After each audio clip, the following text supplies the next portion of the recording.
So tac or tactical stance is quite a popular thing in Call of Duty, and it is available to use in Black Ops 6. However, there is one thing that you have to do to be able to use tac stance, and that is equip the tactical laser. So if I show you in the firing range, if we aim down sight and I press left on my D-pad, it goes into tac stance, which is going to be very good for moving around the map and being ready to fire at your enemies.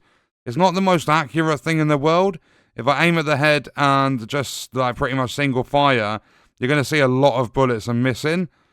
But for hip firing, like being aggressive when you're playing, this is going to be very, very good to use. So if we back out of the firing range, and if we go into the Jackal PDW, we go to the gunsmith, you're going to see here under the laser attachments, you have the tactical laser. It tells you at the top right exactly how to use it. You toggle it with your left on the D-pad to activate tactical stance to balance mobility and accuracy. Then it says beam green. So the pro is that you get tac stance. The negative or the con is that your laser is visible when you're in tactical stance. So if we now jump into a match, I'll show you like basically the difference between your normal walking around and stuff and then being in tactical stance. So you'll see, when we're in a match, if I was to hip fire, you'll see how big that crosshair is.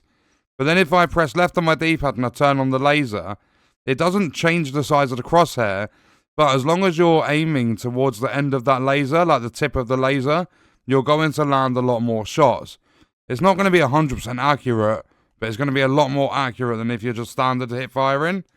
You see, I managed to get myself a kill there. However, when you're aiming down your scope, if you're aiming down your sights, then as you approach buildings and stuff, you've got that, like, you've got your normal ADS, but if you go into tac stance, you've got a laser, so you can, like, really get the advantage around corners and stuff.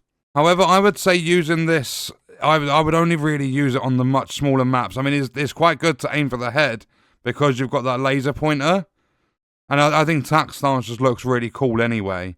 And another thing I really like about tac stance is if you just normally aim down your sights, you'll see how much of the screen your gun takes up.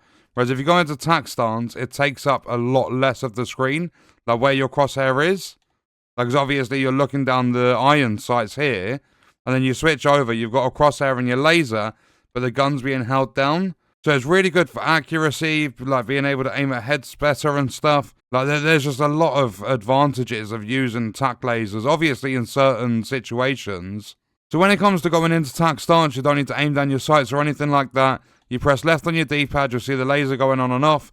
When the laser's on, you are in tac stance. When it's not, you're not. So tac stance has its advantages and disadvantages. The main disadvantage being that it comes attached with a laser. So your enemies are going to be able to see it when you're in tac stance. But I think it massively outweighs that disadvantage with the advantage of having a laser, making your hip firing, and also your aiming down sights being more accurate because you can follow the laser. But that is exactly how to use tactical stance or tac stance in Black Ops 6. And what we are going to do is leave that video there. Let me know your thoughts and stuff about this game in the comments, and I'll see you guys in the next one. I hope you enjoyed it. I hope it helped you out. Thank you for watching.